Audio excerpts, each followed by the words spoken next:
Hello friends, இன்றைக்கி நம்ம பார்க்க போகிறது 2023 ரிலீஸ் ஆன ஒரு அமெரிக்கன் காமெடி மிஸ்ட்ரி மூவி. இந்த படத்தோட பேர் மிஸ்டர் மாங்க்ஸ் லாஸ்ட் கேஸா. மாங்க் அப்படிங்கிற அமெரிக்கன் டிவி சீரீஸோட சீக்வல் தான் இது. இந்த படத்தோட ஒன்லைன் என்னென்னா, ஹீரோ ஒரு ரிட்டையர்ட் ப்ரைவேட் டிடெக்டிவ். ஒரு காலத்தில் பல மர்டர் கேசஸை சால்வ் பண்ணி ஃபேமஸாக இருந்த ஹீரோ இப்போ அப்சசிவ் கம்பல்சிவ் டிஸார்டர்னால அவதிப்பட்டுருக்காரு. இவரோட ஸ்டெப் டாட்டருக்கு கல்யாணம் நடக்க போகிறதுக்கு முதல் நாள் மாப்பிள்ளை எதிர்பாராத விதமாக இறந்து போயிடுறாரு. அது விபத்து இல்லை, கொலைன்னு ஸ்டெப் டாட்டருக்கு தோணுது. இந்த கேஸை ஹீரோ தான் சால்வ் பண்ணணும்னு ஸ்டெப் டாட்டர் ரிக்வஸ்ட் பண்ணுறாங்க. இதை கடைசி கேஸை எடுத்துக்கிட்டு ஹீரோ களத்தில் இறங்குறாரு. ஒரு கட்டத்தில் கில்லர் யாருன்னு தெரிஞ்சும் கொலையை எப்படி விபத்து மாதிரி பர்ஃபெக்டாக எக்ஸிக்யூட் பண்ணாங்கன்னு மர்மமாக இருக்கு. இதை ஹீரோ எப்படி கண்டுபிடிக்கிறாருன்னு இந்த வீடியோவில் டீட்டெயிலாக பார்க்கலாம். இது மாதிரி இன்ட்ரெஸ்டிங்கான த்ரில்லிங்கான டிடெக்டிவ் அண்ட் இன்வெஸ்டிகேஷன் மூவிஸ் நீங்கள் பார்க்கணும்னு நினச்சிங்கன்னா நம்மளோட வாய்ஸ் ஆஃப் சேனலை சப்ஸ்கிரைப் பண்ணி எனக்கு சப்போர்ட் பண்ணுங்கள் ஃப்ரெண்ட்ஸ். ஓப்பனிங் சீனில் ஒரு ஃப்ளாஷ்பேக்கை காட்டுறாங்க. கொலை நடந்த வீட்டில் போலீஸ் இருக்காங்க. க்ரைம் சீன் அனலைஸ் பண்ணி போலீஸ்க்கு ஹெல்ப் பண்ணுறதுக்காக ஒரு ரிட்டையர்ட் ப்ரைவேட் டிடெக்டிவாக அங்கே இருக்காரு. இவன் தான் படத்தோட ஹீரோ, பேர் மாங்க். வீட்டை சுற்றி பார்த்துட்டு ஸ்டவ் அப்படின்னு ஹீரோ சொல்கிறாரு.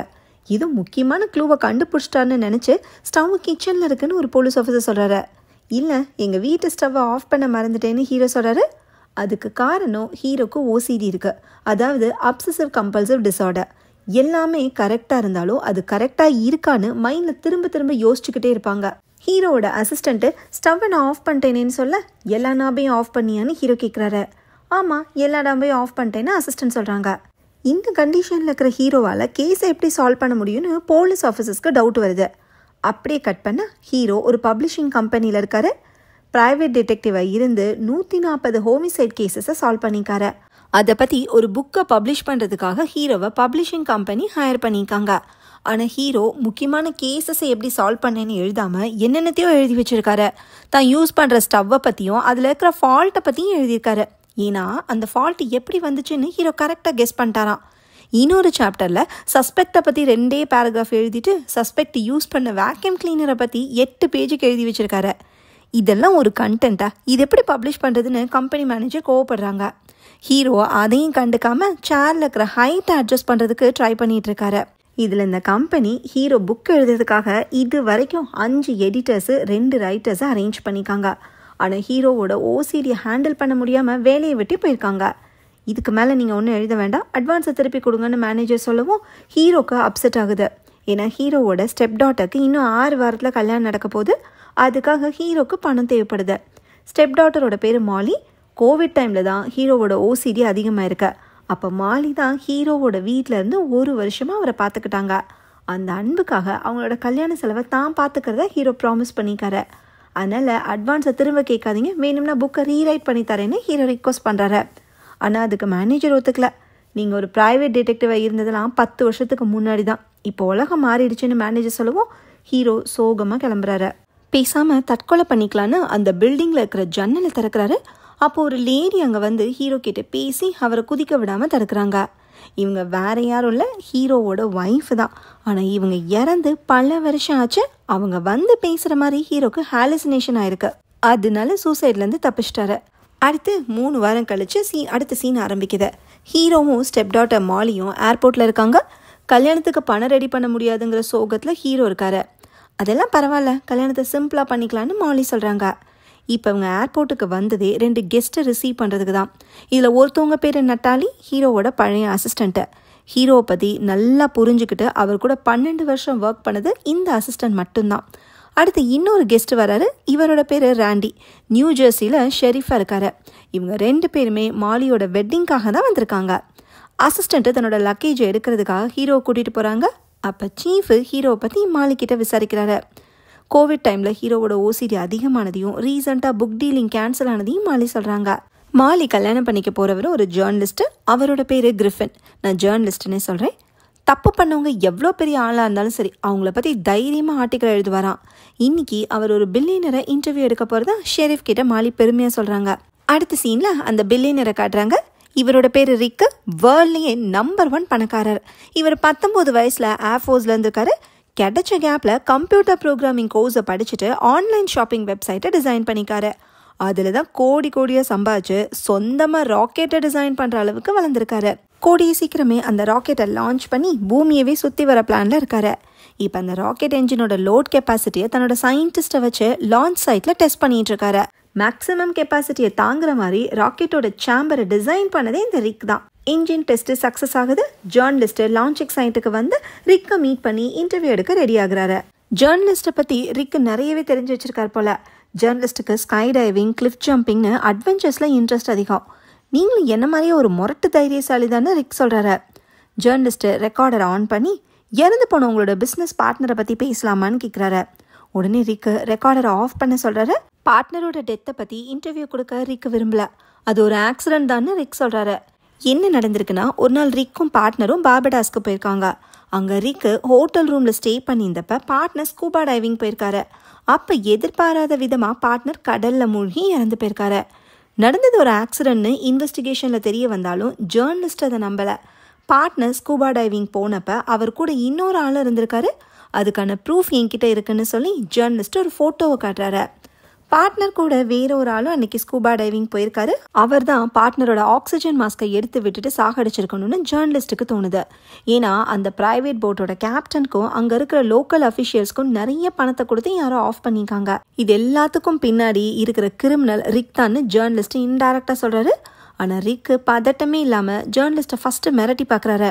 அடுத்து ஆசை காட்டி ஆஃப் பண்ண ட்ரை பண்ணுறாரு. ஆனால் ஜேர்னலிஸ்ட்டு எதுக்கும் அசரலை. என்கிட்ட மோதினதுக்கு நீ ரொம்பவே வருத்தப்படுவேன்னு சொல்லி ஜேர்னலிஸ்ட்டை ரிக் அனுப்பி வைக்கிறாரு. அடுத்த சீனில் ஹீரோவை காட்டுறாங்க. இவர் என்ன பண்ணுறாருன்னா, டாக்டர் கொடுத்த ப்ரிஸ்கிரிப்ஷன்ஸை வச்சு ஆன்டி டிப்ரெஷன் டேப்லெட்ஸை வாங்குறாரு. ஆனால் அதை போட்டுக்காம ரிப்பீட்டடாக வாங்கி சேர்த்து வச்சிட்ருக்காரு. கேலண்டரில் ஒய்ஃப் இறந்த நாளை மார்க் பண்ணி வச்சுருக்காரு. அதுக்கு இன்னும் 2 நாள் தான் இருக்கு. ஹீரோ மாத்திரை எல்லாத்தையுமே மொத்தமாக போட்டு ஒய்ஃப் இறந்த அதே நாளில் தற்கொலை பண்ணிக்க டிசைட் பண்ணிக்கார் போல். ஹீரோக்கு ஓசிடி, ஃபோபியான்னு நிறைய ப்ராப்ளம்ஸ் இருக்குது. அதுலேருந்து வெளியே வர பாருன்னு டாக்டர் அட்வைஸ் பண்ணுறாரு. ஆனால் ஹீரோவால் முடியல.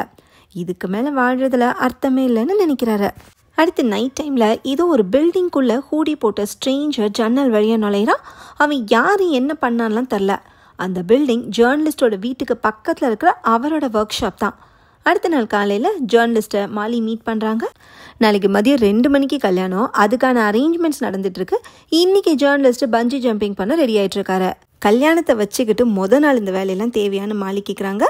6 வருஷமாக நான் ஒரு நாள் கூட பஞ்சி ஜம்பிங்கை மிஸ் பண்ணதே இல்லை தெரியுமான்னு ஜேர்னலிஸ்ட்டு சொல்கிறாரு. இந்த ஒர்க் ஷாப்பில் தான் அட்வென்ச்சர் ஸ்போர்ட்ஸ்க்கான எல்லா எக்யூப்மெண்ட்ஸுமே ஜேர்னலிஸ்ட் வச்சுருக்காரு. பஞ்சி ஜம்பிங் பண்ணுறதுக்கான கயிறை டேப்பை வச்சு மெஷர்மெண்ட் எடுத்து கட் பண்ணிக்கிறாரு. கல்யாணம் முடிஞ்சதும் ஹனிமூன் போகணும்னு மாலி சொல்ல, ரிக்கோட இன்னொரு முகத்தை உலகத்துக்கு காட்டிட்டு அப்புறம்தான் மற்றதெல்லான்னு ஜேர்னலிஸ்ட் சொல்லிட்டு போகிறாரு. அடுத்த சீனில் பஞ்சி ஜம்பிங் நடக்கிற பிரிட்ஜை காட்டுறாங்க. அங்கே ஜம்ப் பண்ணுறதுக்கும் வேடிக்கை பார்க்குறதுக்கும் நிறைய பேர் வந்திருக்காங்க. அடுத்து ஜேர்னலிஸ்ட் ஜம்ப் பண்ணுறதுக்கான டர்ன் வருது. மாலியை கிஸ் பண்ணிட்டு ஜேர்னலிஸ்ட் போகிறாரு. இவர் ஜம்ப் பண்ணுறதை பார்க்க மாலிக்கு பயமாக இருக்கவும் கொஞ்சம் தள்ளி போய் நின்றுக்கிறாங்க. அங்கேருந்து எல்லாரும் ஜேர்னலிஸ்ட்டுக்கு சியரப் பண்ணுறாங்க. எலாஸ்டிக் ரோப்பை கட்டிட்டு ஹைட்லேருந்து ஜம்ப் பண்ணுறப்ப குறிப்பிட்ட தூரத்தில் கயிறு முடிஞ்சு பவுன்ஸ் ஆகும். ஆனால் எதிர்பாராத விதமாக ஜேர்னலிஸ்ட் குதிச்சதுமே தரையில் மோதி இறந்துறாரு. அதை பார்த்தது மக்கள் ஐயோன்னு கத்துறாங்க. என்ன நடந்துச்சுன்னு புரியாமல் மாலி ஷாக் ஆகுறாங்க. அப்போ அங்கேருந்த ஒருத்தர் கயிறோட நீளம் 6 அடி அதிகமாக இருந்ததாக சொல்கிறாரு. ஜேர்னலிஸ்ட்டு கயிறோட மெஷர்மெண்ட்டில் மிஸ்டேக் பண்ணதான் விபத்துக்கு காரணம் போல். இதே நேரம் ஹீரோ ஒரு பார்க்கில் உட்காந்து இறந்து போன ஒய்ஃப் கூட பேசிகிட்டு இருக்காரு. நான் சீக்கிரமே நீ இருக்கிற இடத்துக்கு வரப்போகிறேன்னு ஹீரோ சொல்ல, அப்படிலாம் சொல்லாதீங்கன்னு ஒய்ஃப் சொல்கிறாங்க. ஷெரீஃப் ஓடி வந்து நடந்த விஷயத்தை இன்ஃபார்ம் பண்ணுறாரு. சம்பவம் நடந்த பிரிட்ஜுக்கு ஹீரோ பதட்டமாக ஓடி வராரு. மாலி அவரை கட்டி பிடிச்சி அழுகிறாங்க. அடுத்த சீன் 1 வாரம் கழித்து ஆரம்பிக்குது. ஜேர்னலிஸ்ட் இறந்த கேஸ் ஒரு ஆக்சிடென்ட்னு கோர்ட்டில் முடிவாகுது. ஆனால் அதை மாலியால் ஏற்றுக்க முடியல. ரிக்கு ஜேர்னலிஸ்ட்டை மிரட்டின 2வது நாளே இப்படி ஒரு சம்பவம் நடந்திருக்குன்னா அதுக்கு கண்டிப்பாக ரிக்கு தான் காரணம்னு மாலி நம்புகிறாங்க. இந்த கேஸை இன்வெஸ்டிகேட் பண்ணி நீங்கள் தான் உண்மையை வெளியே கொண்டு வரணும்னு ஹீரோ கிட்ட மாலி ரிக்வஸ்ட் பண்ணுறாங்க. கொஞ்சம் வருஷத்துக்கு முன்னாடி ஹீரோவோட ஒய்ஃப் ஒரு பாம்பு பிளாஸ்டில் கொலை செய்யப்பட்டிருக்காங்க. அந்த கேஸை சால்வ் பண்ணதும் ஹீரோ தான். ஆனால் ஹீரோ இந்த கேஸை எடுத்துக்க தயங்குறாரு. ஏன்னா ஜேர்னலிஸ்ட் வாலண்டரியாக தானே குதிச்சிருக்காரு. இதில் சதி நடந்ததுக்கான எந்த எவிடன்ஸுமே இல்லைன்னு ஹீரோ சொல்கிறாரு. அதெல்லாம் எனக்கு தெரியாது, ரிக்கு தான் கண்டிப்பாக இதுக்கு பின்னாடி இருக்கணும்னு சொல்லிட்டு மாலி போகிறாங்க. நாம ஏன் மாலியோட சந்தேகம் சரியா இல்லையான்னு கூட கன்ஃபார்ம் பண்ணக்கூடாதுன்னு அசிஸ்டன்ட் சொல்ல, ஷெரீஃப் அதுக்கு ஓகேன்னு சொல்லிடுறாரு. ஆனால் ஹீரோ தனக்கு வேறு பர்சனல் பிளான்ஸ் இருக்கிறத சொல்கிறாரு. அது சூசைட் பிளான்னு நமக்கு தானே தெரியும். அது ஒன்றும் வாழ்வா சாவாங்கிற அளவுக்கு முக்கியமான பிளான் இல்லைல்ல, அதை போஸ்ட்பான் பண்ணிக்கங்கன்னு அசிஸ்டண்ட்டும் ஷெரீஃபும் ஹீரோவை கன்வின்ஸ் பண்ணுறாங்க. அடுத்த சீனில் பஞ்சி ஜம்பிங் நடந்த பிரிட்ஜில் ஹீரோ, மாலி, அசிஸ்டண்ட்டு, ஷெரீஃப்னு 4 பேர் இருக்காங்க. ஹீரோக்கு ஹைட்னா பயம். நம்ம இப்போ ஒரு 40 அடி உயரத்தில் இருப்போமான்னு ஹீரோ கேட்க, சச்சா 300 அடி உயரத்தில் இருக்கோன்னு ஷெரீஃப் சொல்கிறாரு. அன்றைக்கி என்ன நடந்துச்சுன்னு மாலி எக்ஸ்பிளைன் பண்ணுறாங்க. கயிறு 6 அடி எக்ஸ்ட்ராவாக இருந்திருக்குன்னு ஒருத்தர் சொன்னதாக மாலி சொல்கிறாங்க. போலீஸ் ரிப்போர்ட்லேயுமே கயிறோட லென்த் அதிகம்னு போட்டிருக்குன்னு ஷெரீஃப் சொல்கிறாரு. அதனால் எப்படி கரெக்டாக 6 அடி அதிகம்னு சொன்னார், அவருக்கு எப்படி அது தெரிஞ்சிச்சுன்னு ஹீரோக்கு சந்தேகம் வருது. அதனால் அந்த ஆளோட அடையாளம் என்னன்னு ஹீரோ கேட்குறாரு. அவர் யாருன்னெலாம் மாலிக்கு தெரில, ஆனால் கொஞ்சம் விஷயம் மட்டும் ஞாபகம் இருக்குது. அவர் தொப்பி போட்டிருந்தாரு, அவரோட 2 விரலில் மட்டும் ஒயிட் நெயில் பாலிஷ் இருந்துச்சு அப்படின்னு மாலி சொல்கிறாங்க. 12 வருஷத்துக்கு முன்னாடி ஹீரோவை அசிஸ்டண்ட் ஒரு கேமை பார்க்குறக்காக ஸ்டேடியம் கூட்டிகிட்டு போயிருக்காங்க. அதில் சில பிளேயர்ஸு 2 விரலில் மட்டும் நெயில் பாலிஷ் போட்டிருந்ததை ஹீரோ பார்த்துருக்காரு. அதை இப்போ ஞாபகம் வச்சு சொல்கிறாரு. Soft ball players white colour nail polish போடுறது வழக்கம்னு ஷெரீஃப் சொல்கிறாரு. ஸோ இன்வெஸ்டிகேஷனை எங்கேருந்து ஸ்டார்ட் பண்ணுறதுன்னு இப்போ எல்லாருக்கும் ஒரு ஐடியா கிடச்சிருச்சு. அடுத்த சீனில் ஹீரோ, மாலி, அசிஸ்டண்ட்டு 3 பேரும் ஜேர்னலிஸ்டோட ஒர்க் ஷாப்பில் இருக்காங்க. ஜேர்னலிஸ்ட்டு ரோப்பை மெஷர் பண்ணுறதுக்கு யூஸ் பண்ண டேபிளை ஹீரோ பார்க்குறாரு. ஜேர்னலிஸ்ட்டு வருஷத்துக்கு 2 தடவை பஞ்சி ஜம்பிங் போகிறவர். அதனால் கயிறு எவ்வளோ லென்த் இருக்கணும்னு அவருக்கு நல்லாவே தெரிஞ்சிருக்கும். அவர் 2 தடவை மெஷர் பண்ணதை ஹீரோயினே பார்த்தாங்க. அப்படி இருந்துமே மெஷர்மெண்ட்டில் எப்படி தப்பு நடந்துச்சுன்னு ஒரு கேள்வி வருது. ஒர்க் ஷாப்பில் நிறைய ட்ராஃபீஸ் இருக்கிறத ஹீரோ பார்க்குறாரு. அத்லட்டிக் ஈவெண்ட்ஸில் தொடர்ந்து 5 வருஷம் ஜேர்னலிஸ்ட் வாங்கின ட்ராஃபீஸ் தான் அது. இதெல்லாம் வேறு யாராவது டச் பண்ணாங்களான்னு ஹீரோ கேட்குறாரு. அதுக்கெலாம் சான்ஸே இல்லைன்னு மாலி சொல்கிறாங்க.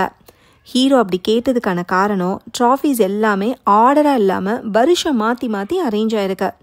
ட்ராஃபீஸ்க்கு பின்னாடி இருக்கிற ஜன்னல் கிட்ட பெயிண்ட் துகள் கிடக்கு. அது ஜன்னலோட பெயிண்ட் தான். க்ளோஸ்டாக இருந்த ஜன்னலை யாரோ ஓப்பன் பண்ணிக்காங்க. அது வழியாக ஒர்க் ஷாப்குள்ளே நுழையிறப்ப ட்ராஃபீஸை தட்டி விட்டுருக்காங்கன்னு ஹீரோ கெஸ் பண்ணுறாரு. ஆனால் ஒர்க் ஷாப்பில் எதுவுமே திருடு போன மாதிரி தெரியல. ஒர்க் ஷாப்பை சுற்றி எந்த ஃபுட் பிரிண்ட்ஸும் இல்லை. இதை பற்றி ஒய்ஃபோட ஆவிக்கிட்ட டிஸ்கஸ் பண்ணிக்கிட்டே ஹீரோ யோசிக்கிறாரு. அங்கே கிடந்த ஹோஸ் பைப்பு கிராக் ஆகி இருக்கிறத ஹீரோ பார்க்குறாரு. யாரோ அது மேலே ஏறி இருக்கலான்னு ஒய்ஃப் சொல்கிறாங்க. ஜன்னலுக்கு பக்கத்தில் மரத்தில் கிளை உடஞ்சிருக்கு. மாலி சொன்னது கரெக்டு தான், இது ஒரு மர்டர்னு ஒய்ஃப் சொல்கிறாங்க. ஆனால் ஹீரோ இன்னும் கன்வின்ஸ் ஆகலை. ஏன்னா கயிறை ஜேர்னலிஸ்ட்டு 2 தடவை மெஷர் பண்ணி தான் எடுத்துகிட்டு போயிருக்காரு. இதில் இருக்கிற மர்மத்தை நீங்கள் கண்டுபிடிங்கன்னு ஒய்ஃப் என்கரேஜ் பண்ணி பேசுகிறாங்க. இப்போ ஷெரீஃப் சில பல என்கொயரிஸ்லாம் பண்ணிட்டு அங்கே வராரு. போன வீக்கெண்டில் 7 சாஃப்ட்பால் கேம்ஸ் நடந்திருக்கு. அந்த டீம்ஸோட ஃபோட்டோஸ் எல்லாத்தையுமே ஷெரீஃப் கலெக்ட் பண்ணிக்காரு. அதை மாலிக்கிட்ட காட்டி பிரிட்ஜில் அவங்க பார்த்த ஆளை ஐடென்டிஃபை பண்ணிட்டாங்க. அவரோட பேர் லூகாஸு. அவர் எங்கே வேலை பார்க்குறாரு முதற்கொண்டு ஷெரீஃப் கண்டுபிடிச்சிட்டாரு. ரிக்கோட கம்பெனியில் தான் டெலிவரி டிரைவராக லூகாஸ் வேலை பார்க்குறாரு. ஸோ இப்போ தான் ஹீரோவோட ஃபோக்கஸ் ரிக் மேலே திரும்புது. அடுத்த சீனில் ஹீரோ, அசிஸ்டன்ட், ஷெரீஃப் 3 பேரும் அப்பாயின்மெண்ட் வாங்கிட்டு ரிக்கை மீட் பண்ணுறதுக்காக போகிறாங்க. என்ட்ரன்ஸில் கேட்டை திறந்து விட்ட செக்யூரிட்டி ஷெரீஃபை பார்த்ததும் ஆச்சரியமாக பார்க்குறாரு. ஏன்னா ஷெரீஃப் இதுக்கு முன்னாடி ஒரு சிங்கராக இருந்திருக்காரு. இப்போ கூட அவரோட பாட்டை தான் செக்யூரிட்டி ஹெட்ஃபோனில் லிசன் பண்ணிகிட்டு இருக்காரு. அதனால் ஷெரீஃப் கூட செக்யூரிட்டிஸ் ஃபோட்டோஸ்லாம் எடுத்துக்கிறாங்க. ஷெரீஃபோட பாட்டுக்கு கூட ஃபேன்ஸுன்னு ஹீரோவும் அசிஸ்டண்ட்டும் கிண்டல் பண்ணுறாங்க. அப்போ செக்யூரிட்டி, எங்களோட பாஸுக்கும் இந்த பாட்டு தான் பிடிக்கும்னு சொல்ல பாஸ் எங்கே வராரு. அவர் வேறு யாரும் இல்லை, ஹீரோவோட பழைய ஃப்ரெண்டு. போலீஸ் டிபார்ட்மெண்ட்டில் கேப்டனாக இருந்தவர். ரிட்டையர் ஆனதும் இங்கே வந்து செக்யூரிட்டி ஹெட்டை ஜாயின் பண்ணிட்டார் போல். ஹீரோ, அசிஸ்டண்ட்டு, ஷெரீஃப் 3 பேரையும் பாஸ் உள்ளே கூட்டிகிட்டு போகிறாரு. எனக்கு இங்கே டபுள் மடங்கு சேலரி, சொகுசான கெஸ்ட் ஹவுஸ்னு பாஸ் பெருமையாக சொல்கிறாரு. ஜேர்னலிஸ்ட் இறந்த கேஸ் விஷயமாக தான் ரிக்கை பார்க்க வந்திருக்கோன்னு அசிஸ்டன்ட் சொல்லவும், ரிக்கு ரொம்ப நல்லவருங்க, மற்றவங்க சொல்கிறதெல்லாம் நம்பாதீங்கன்னு பாஸ் சொல்கிறாரு. அடுத்து ரிக்கை எல்லாரும் மீட் பண்ணுறாங்க. ஹீரோவை பற்றி ரிக் ஏற்கனவே கேள்விப்பட்டிருக்காரு. இப்படிப்பட்ட ஒரு லெஜெண்ட் இங்கே வந்தது எனக்கு ரொம்பவே பெருமையாக இருக்குன்னு ரிக் சொல்கிறாரு. ஜேர்னலிஸ்ட்டை மிரட்டினதை பற்றி அசிஸ்டன்ட் கேட்க, ஜேர்னலிஸ்ட்டை லான்ச் சைட்டில் வச்சு மீட் பண்ணி 20 நிமிஷம் பேசினேன், அவ்வளோதான் எனக்கும் ஜேர்னலிஸ்ட்டுக்கு இருக்கிற பழக்கம்னு ரிக் சொல்கிறாரு. ஷெரீஃப் லூகாஸோட ஃபோட்டோவை காட்டி இவரை தெரியுமான்னு கேட்குறாரு. தெரிஞ்சுக்கிற அளவுக்கு இவர் பெரிய ஆளான்னு ரிக் கேட்க, இவர் உங்ககிட்ட தானே வேலை பார்க்குறாருன்னு ஹீரோ சொல்கிறாரு. என் கம்பெனியில் 12 லட்சம் பேர் வேலை பார்க்குறாங்க, அதில் டெலிவரி டிரைவரெல்லாம் நான் எப்படி ஞாபகம் வச்சுக்க முடியும்னு ரிக் கேட்குறாரு. போன வருஷம் ரிக்கோட பார்ட்னர் கடலில் மூழ்கி இறந்தனால பார்ட்னருக்கு சொந்தமான பாதி ஷேரு ரிக்குக்கு தான் கிடச்சிருக்கு. பார்ட்னரை கொலை பண்ணுறதுக்கு இதுவே ஒரு மோட்டிவ் தான். அதை எக்ஸ்போஸ் பண்ண தான் ஜேர்னலிஸ்ட்னு நினச்சாரு. ஆனால் ஜேர்னலிஸ்ட்டும் மர்மமான முறையில் இறந்து போயிட்டாரு. ரிக்கு மேலே சந்தேகம் வர அளவுக்கு நிறைய விஷயங்கள் இருக்குது. ஆனால் அது எல்லாமே வெறுமன கட்டுக்கதைகள்னு சொல்லி ரிக் சமாளிக்கிறாரு. ஹீரோ விடாமல் கேள்வி கேட்டுகிட்டே இருக்கவும் பாஸ் அவரை தனியாக கூட்டிகிட்டு போய் எதுக்கு ரிக்கை அக்யூஸ் பண்ணுறீங்கன்னு தன்னோட முதலாளிக்கு சப்போர்ட் பண்ணுறாரு. ரிக்குக்கு லூகாஸை தெரியாதுன்னா அவன் ஒரு டெலிவரி டிரைவர்னு மட்டும் எப்படி தெரிஞ்சிச்சுன்னு ஹீரோ கேட்குறாரு. பார்ட்னரோட டெத்தில் இருக்கிற உண்மையை ஜேர்னலிஸ்ட் எக்ஸ்போஸ் பண்ண ரெடியாக இருந்தனால ஜேர்னலிஸ்ட்டை கொலை பண்ணுறதுக்கு ரிக்குக்கு மோட்டிவ் இருக்கு. இது போக ஜேர்னலிஸ்ட் பற்றின ஆர்டிக்கல் இருக்கிற மேகசின் ரிக்கோட வீட்டில் இருக்கிறத ஹீரோ பார்க்குறாரு. ஸோ ஜேர்னலிஸ்ட்டை பற்றி நல்ல ரிசர்ச் பண்ணியிருக்காரு ரிக்கு. ஸோ இவரை அக்யூஸ் பண்ணுறதுக்கு இத்தனை இருக்குன்னு ஹீரோ சொல்லியும் பாஸ் கன்வின்ஸ் ஆகலை. இருந்தாலும் இந்த பிரச்சனையை முடிச்சு வைக்க ஒரு சஜஷன் சொல்கிறாரு. போலீஸ் சீஃப் கிட்ட இதை பற்றி இன்வெஸ்டிகேட் பண்ண சொல்லி அவங்க என்ன சொல்கிறாங்கன்னு பார்க்கலான்னு பாஸ் சொல்கிறாரு. அடுத்த சீனில் ஹீரோ, அசிஸ்டன்ட், பாஸ் 3 பேரும் போலீஸ் ஸ்டேஷனுக்கு போய் போலீஸ் சீஃபை மீட் பண்ணுறாங்க. எங்கள் டிபார்ட்மெண்ட்டில் 22 ஹோமிசைட் கேசஸ் இன்னும் சால்வ் ஆகாமல் ஓப்பனில் இருக்கு.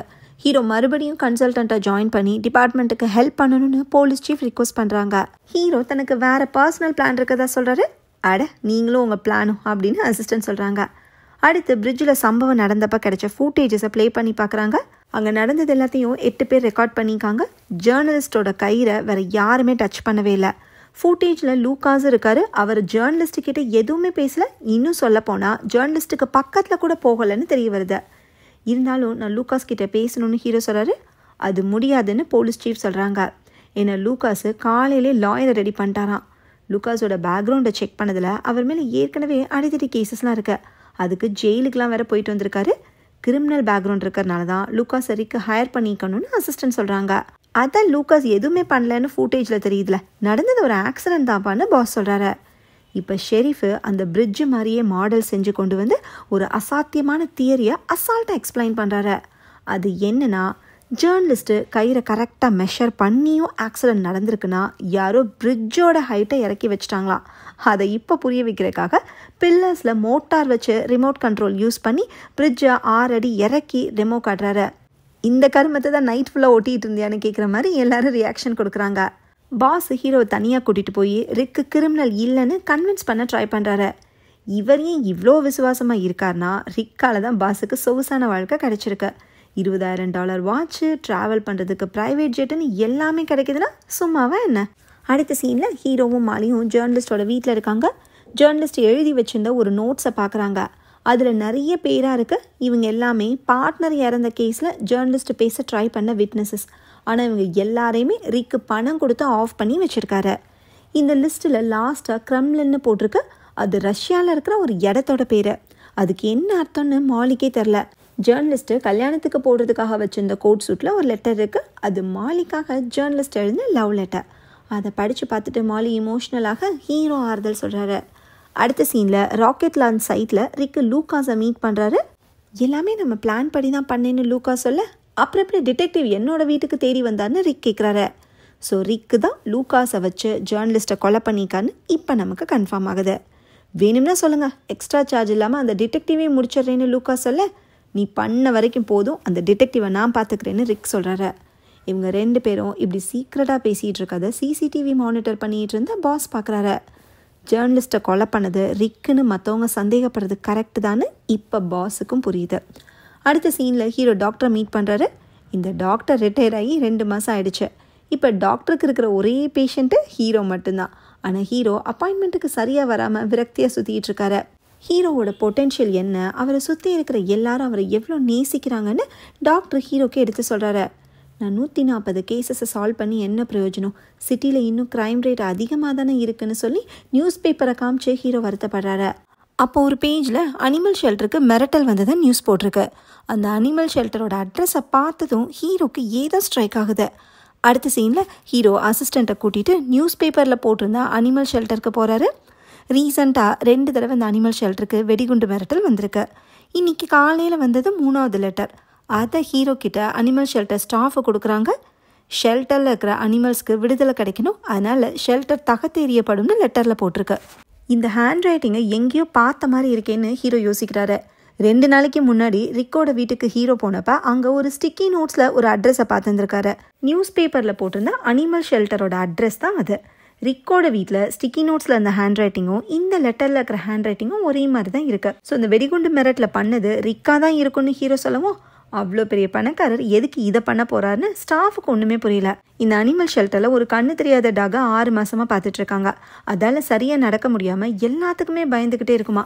இதுக்கு மேலே அதை பார்த்துக்க முடியாதுன்னு கருணை கொலை பண்ணுறதுக்கு டிசைட் பண்ணியிருக்காங்க போல். அந்த டாகை பார்த்த அசிஸ்டண்ட்டு ஹீரோவை அடாப்ட் பண்ணிக்க சொல்கிறாங்க. ஏன்னா டாகுக்கும் ஒரு லவ் கிடைக்கும், ஹீரோவும் லோன்லியாக ஃபீல் பண்ண மாட்டார்னு அசிஸ்டன்ட் நினைக்கிறாங்க. என்னால் முடியாது, அந்த டாக் பாவம் கஷ்டப்படாமல் போய் சேரட்டும்னு ஹீரோ சொல்லிடுறாரு. ஹீரோவும் அசிஸ்டண்ட்டும் அனிமல் ஷெல்டர்லேருந்து வெளியே வராங்க. ஷெல்டரில் இருக்கிற அனிமல்ஸை காப்பாற்றுற அளவுக்கு ரிக் ஒன்றும் அனிமல் ஆக்டிவிட்டிஸ் இல்லையேன்னு அசிஸ்டன்ட் சொல்கிறாங்க. ரிக்கு ஏன் இப்படி ஒரு காரியத்தை பண்ணிக்கணும்னு 2 பேர் யோசிச்சுக்கிட்டே காரை எடுத்துகிட்டு கிளம்புறாங்க. அப்போ அதே ரோட்டில் ரிக் கம்பெனியோட டெலிவரி வேன் நின்றுட்டுருக்கு. அதில் லூகாஸ் ஏறுறாரு. இதை காரில் இந்த ரியர்வியூ மிரரில் ஹீரோ பார்க்குறாரு. காரை நிப்பாட்ட சொல்லி அசிஸ்டன்ட் கிட்ட அதை இன்ஃபார்ம் பண்ணுறாரு. ஒருவேளை இது யூஸ்வலாக லூகாஸ் போகிற ரூட்டாக கூட இருக்கலாம்லன்னு அசிஸ்டன்ட் சொல்கிறாங்க. இப்போ ஹீரோக்கு ஒரு விஷயம் தோணுது. ஜேர்னலிஸ்ட்டை கொலை பண்ணுறதுக்கு லூகாஸை ரிக்கு யூஸ் பண்ணிக்காரு. உண்மை தெரிஞ்ச லூகாஸை ரிக்கு விட்டு வைக்க சான்ஸே இல்லை. ஸோ லூகாஸை கொலை பண்ணுறதுக்காகவே அனிமல் ஷெல்டருக்கு பாம்பு வைக்க ரிக் பிளான் பண்ணிக்கணும். பாம்பு வெடிச்சா அது அனிமல் ஷெல்டருக்காக வச்சதுன்னு தான் எல்லாரும் நினைப்பாங்க. லூகாஸ் தான் டார்கெட்னு யாராலையுமே கெஸ் பண்ண முடியாதுல்ல. ஸோ லூகாஸை எப்படியாச்சும் காப்பாற்றணும்னு ஹீரோ சொல்ல அசிஸ்டண்ட்டு காரை திருப்பலான்னு ட்ரை பண்ணுறாங்க. ஆனால் பதட்டத்தில் பக்கத்தில் நிற்கிற கார் எல்லாத்தையும் இடிச்சிடுறாங்க. அதுக்குள்ளே லூகாஸோட டெலிவரி வேனு அனிமல் ஷெல்டர் கிட்ட போய் நிற்கிது. அதுலேருந்து லூகாஸ் ஒரு பார்சலோடு இறங்குறாரு. ஸோ அதில் தான் பாம்பு இருக்கணும்னு கெஸ் பண்ண ஹீரோ காரை விட்டு இறங்கி லூகாஸை நோக்கி ஓடுறாரு. கரெக்ட் டைமில் ரிக் பாம்பை டெட்டனேட் பண்ணி வெடிக்க வச்சிடறாரு. லூகாஸை ஸ்பாட்லேயே அவுட்டு. கொஞ்ச நேரத்துலையே போலீஸ் எல்லாரும் அங்கே வந்து பாடியை கிளியர் பண்ணுறாங்க. அப்போ பாஸ் அங்கே வந்து, நீங்கள் சொன்னது கரெக்டு தான், ரிக்கும் லூகாஸும் பேசினதை பார்த்தேன்னு சொல்கிறாரு. இந்த விஷயத்தில் ஹீரோக்கு ஹெல்ப் பண்ணலான்னு டிசைட் பண்ணுறாரு. ரிக்கோட டீலிங்ஸ் எல்லாமே அவரோட லேப்டாப்பில் தான் இருக்கான். அந்த லேப்டாப்பு கிரெம்லினில் இருக்குன்னு பாஸ் சொல்கிறாரு. கிரெம்லின்னு ஹீரோ ஷாக் ஆகுறாரு. ஏன்னா ஜேர்னலிஸ்ட்டும் அந்த பேரை தானே நோட் பண்ணி வச்சுருந்தாரு. அது ரஷ்யாவில் இருக்கிற கிரெம்லின் கிடையாது, ரிச்சோட பீச் ஹவுஸ் பேர் தான் கிரெம்லின். நாளைக்கு அங்கே ஒரு பார்ட்டி நடக்க போகிறனால லேப்டாப் எடுக்கிறதுக்கு அதுதான் ரைட் டைம்னு பாஸ் சொல்கிறாரு. ராக்கெட் லான்ச் முடிகிற வரைக்கும் லான்ச் சைட்டோட செக்யூரிட்டி பொறுப்பு பாஸ் கிட்ட தான் இருக்குது. அதனால் பீச் ஹவுஸ்க்கு அவரால் வர முடியாது. ஸோ பீச் ஹவுஸ்க்கு ஹீரோ தான் போய் லேப்டாப்பை எடுத்தாகணும். அடுத்த சீனில் ரிக்கோட பீச் ஹவுஸில் பார்ட்டி நடக்குது. நிறைய கெஸ்ட்ஸ் எல்லாம் வந்திருக்காங்க. அங்கே ஹீரோ பார்டெண்டர் வேஷத்தில் இருக்காரு. கெஸ்ட்ஸ் எல்லாரும் ட்ரிங்க்ஸ் கேட்டு அரை மணி நேரமாக வெயிட் பண்ணிகிட்ருக்காங்க. ஹீரோ பொறுமையாக புக்கை பார்த்து ட்ரிங்க்ஸை ரெடி பண்ணிகிட்ருக்காரு. அதுவும் ஹீரோக்கு ஓசிடி இருக்கிறதுனால ரெசிபி பர்ஃபெக்டாக வரலன்னு ரெடி பண்ணுற ஐட்டம்ஸ் எல்லாத்தையுமே குப்பையில் போட்டுட்ருக்காரு. ஹீரோ மாற விஷயத்தில் வந்திருக்கதை ரிக் கண்டுபிடிச்சிடறாரு. ஹீரோவை தனியாக கூட்டிகிட்டு போய், எதுக்கு இந்த தேவையில்லாத வேலையெல்லாம் பண்ணிகிட்டு இருக்க, நான் தான் ஜேர்னலிஸ்ட்டை கொலை பண்ணேன், உன்ட்ட எவிடன்ஸ் இருக்கான்னு தைரியமாக கேட்குறாரு. ஆனால் அதை எப்படி எக்ஸிக்யூட் பண்ணான்னு சொல்லலை. ஹீரோவை ஆஃப் பண்ணுறதுக்கு $1 million டீல் பேசுகிறாரு. ஹீரோ ரொம்ப நேரம் யோசிச்சுட்டு சரி பணத்தை வாங்கிக்கிறேன்னு சொல்ல, ஒன்னெல்லாம் நம்ப முடியாதுன்னு சொல்லிட்டு ரிக் போயிடுறாரு. இந்த கேப்பில் ஹீரோ லேப்டாப் எடுத்துகிட்டு ஓடிடுறாரு. ஆனால் எந்த பக்கம் போகிறதுன்னு தெரியாமல் கடைசியில் உயரமான எட்ஜில் போய் நிற்கிறப்ப ரிக்கும் பின்னாடியே வந்துடுறாரு. ஹீரோ கிட்டேருந்து லேப்டாப்பை வாங்கிட்டு அவரை கடலில் தள்ளி விடுறாரு. அப்படியே கட் பண்ணால் அடுத்த நாள் காலையில் மாலி ஹீரோவை காணணும்னு டென்ஷனில் இருக்காங்க. அப்போ ஹீரோ போட்டில் ஒரு பெரிய பொம்மையோடு வந்து இறங்குறாரு. காற்று ஃபில் பண்ண இந்த பொம்மையை நைட் ஃபுல்லாக பிடிச்சிட்டு தான் கடலில் மூழ்காமல் ஹீரோ தப்பிச்சிருக்காரு. இதுக்கு மேலே இந்த கேஸை நீங்கள் ஃபாலோ பண்ண வேணாம், விட்டுருங்கன்னு மாலி சொல்கிறாங்க. ஏன்னா ஏற்கனவே ஜேர்னலிஸ்ட்டை இழந்துட்டாங்க, அடுத்து ஹீரோவையும் இழக்க விரும்பல. ரிக்கே கன்ஃபர்ஸ் பண்ணியிருந்தாலும் அதை ப்ரூவ் பண்ணுறதுக்கு எதுவுமே இல்லை. ரிக்கு ஜெயிச்சதாகவே இருக்கட்டும்னு மாலி சொல்கிறாங்க. இவங்களுக்கு நியூயார்க்கில் வேலை கிடச்சிருக்கு, அதனால் ஹீரோவையும் கூட்டிகிட்டு நியூயார்க் போயிடலான்னு நினைக்கிறாங்க. ஆனால் ஹீரோ வர முடியாதுன்னு சொல்கிறாரு. ஏன்னா இவ தான் சூசைட் பிளான் வச்சுருக்காருல. அடுத்த சீனில் ஹீரோ வீடை க்ளீன் பண்ணிட்டு டேப்லெட்ஸ் எல்லாத்தையும் வரிசையாக அடுக்கி வச்சுட்டு சூசைட்க்கு ரெடி ஆகுறாரு. இன்னும் ஒரு ஐட்டம் பாக்கி இருக்குன்னு தன்னோட ஃபியூனரலுக்காக சவப்பெட்டியை சூஸ் பண்ணுறதுக்காக போகிறாரு. அந்த கடையோட ஓனர்ஸு ட்வின் பிரதர்ஸு 2 பேரோட முகமும் ஒரே மாதிரி இருந்தாலும் தலையோட சைஸு ஒருத்தரை விட இன்னொருத்தருக்கு 1/4 inch கம்மியாக இருக்கிறத ஹீரோ நோட் பண்ணுறாரு. அது உண்மைதானான்னு ட்வின் பிரதர்ஸ் டேப்பை வச்சு மெஷர் பண்ணி பார்க்குறாங்க. அது கரெக்டு தான். இப்போ தான் ஹீரோக்கு ஒரு விஷயம் ஸ்ட்ரைக் ஆகுது. அப்படியே கட் பண்ணி லான்ச் சைட்டில் இருக்கிற ரிக்கை காட்டுறாங்க. இன்னும் கொஞ்ச நேரத்தில் ராக்கெட்டை லான்ச் பண்ணி அதில் பூமியை சுற்றுறதுக்கு ரிக்கு ரெடியாக இருக்காரு. அப்போ ஹீரோ, பாஸு, போலீஸ் சீஃப்னு எல்லாரும் அங்கே வந்து ராக்கெட் லான்ச்சை நிப்பாட்டுறாங்க. ரிக்கை அரெஸ்ட் பண்ணுறதுக்கு வாரண்ட்டோடு வந்திருக்காங்க. ஜேர்னலிஸ்ட்டு கரெக்டாக மெஷர் பண்ணியுமே அவரோட கயிறு எப்படி 6 அடி அதிகமாச்சுன்னு ஹீரோ கண்டுபிடிச்சிட்டாரு. ஜேர்னலிஸ்ட் எப்பயுமே தன்னோட டேப்பை யூஸ் பண்ணி தான் பஞ்சி ஜம்பிங்க்கு கயிறை மெஷர் பண்ணுவார். ஜேர்னலிஸ்ட்டை பற்றி ரிசர்ச் பண்ண ரிக்குக்கு இது தெரிய வந்திருக்கு. அதனால் லூகாஸ் கிட்ட சொல்லி ஜேர்னலிஸ்ட் யூஸ் பண்ணுற மாதிரியே ஒரு டேப்பை ரெடி பண்ணியிருக்காரு. 2 டேப்பும் பார்க்க ஒரே மாதிரி இருந்தாலும் லூகாஸ் ரெடி பண்ண டேப்பில் ஒவ்வொரு இன்ச்சுக்கும் 1 millimeter அதிகமாக இருக்கும். அது அவ்வளோ ஈஸியாலாம் கண்டுபிடிக்க முடியாது. லூகாஸு ஒர்க் ஷாப்குள்ளே நுழைஞ்சு டேப்பை மாற்றி வச்சுருக்காரு. இது தெரியாமல் அந்த டேப்பை வச்சு அளவெடுத்து கயிறையும் கட் பண்ணி ஜேர்னலிஸ்ட் எடுத்துகிட்டு போயிருக்காரு. அதனால தான் 6 அடி அதிகமாக இருந்திருக்கு. ஜேர்னலிஸ்ட்டை கொலை பண்ணதுக்காகவும் அதுக்கு முன்னாடி பார்ட்னரை கொலை பண்ணதுக்காகவும் போலீஸ் ரிக் அரெஸ்ட் பண்ணுறாங்க. ஹீரோ மாலிக்காக தன்னோட லாஸ்ட் கேஸை சால்வ் பண்ணிட்டாரு. கிளைமேக்ஸில் ஹீரோ சூசைட் பண்ணிக்கிறதுக்காக பார்க்கில் உட்காந்துருக்காரு. மாத்திரையை எடுத்து போகிறப்ப ஒய்ஃபோட ஆவி அவரை தடுக்குது. அடுத்து ஜேர்னலிஸ்ட் ஆவி ஹீரோக்கு தேங்க் பண்ணுறாரு. ஹீரோ இது வரைக்கும் சால்வ் பண்ண எல்லா கேசஸோட மர்டர் விக்டிம்ஸும் ஆவியாக ஹீரோ முன்னாடி நிற்கிறாங்க. இத்தனை பேருக்கு நியாயம் கிடைக்க உதவி பண்ண ஹீரோஸ் ஆகிறத இவங்க யாருமே விரும்பல. அப்போ ஹீரோ அதில் ஒரு லேடி ஆவியை பார்த்து ஒன்று நான் பார்த்ததே இல்லையேன்னு ஹீரோ சொல்ல, என்னோட கேஸை இனிமே தான் நீங்கள் சால்வ் பண்ணணும்னு அந்த ஆவி சொல்லுது. இத்தனை வருஷம் இத்தனை கேசஸை சால்வ் பண்ணதோட வேல்யூ இப்போ தான் ஹீரோக்கு புரியுது. அதனால் சூசைட் பிளானை ட்ராப் பண்ணுறாரு. போலீஸ் டிபார்ட்மெண்ட்டில் கன்சல்டன்ட் டிடெக்டிவாக வேலையை கண்டினியூ பண்ணலான்னு ஹீரோ டிசைட் பண்ணுறாரு. அனிமல் ஷெல்டரில் பார்த்த அந்த கண்ணு தெரியாத டாகை ஹீரோக்கு அசிஸ்டன்ட் கிஃப்ட் பண்ணுறாங்க. அந்த டாகை பார்த்து ஹீரோ ஸ்மைல் பண்ணுறதோட இந்த படம் முடியுது. இந்த படத்தை நம்ம தமிழில் ரீமேக் பண்ணால் எந்த ஆக்டரை ஹீரோ ரோலில் போடலான்னு கீழே கமெண்ட் பண்ணுங்கள். ஓகே ஃப்ரெண்ட்ஸ், இந்த மூவி உங்களுக்கு பிடிச்சிருந்தா லைக் பண்ணுங்கள், ஷேர் பண்ணுங்கள், கமெண்ட் பண்ணுங்கள், மறக்காமல் சப்ஸ்கிரைப் பண்ணிவிடுங்க. தேங்க்யூ.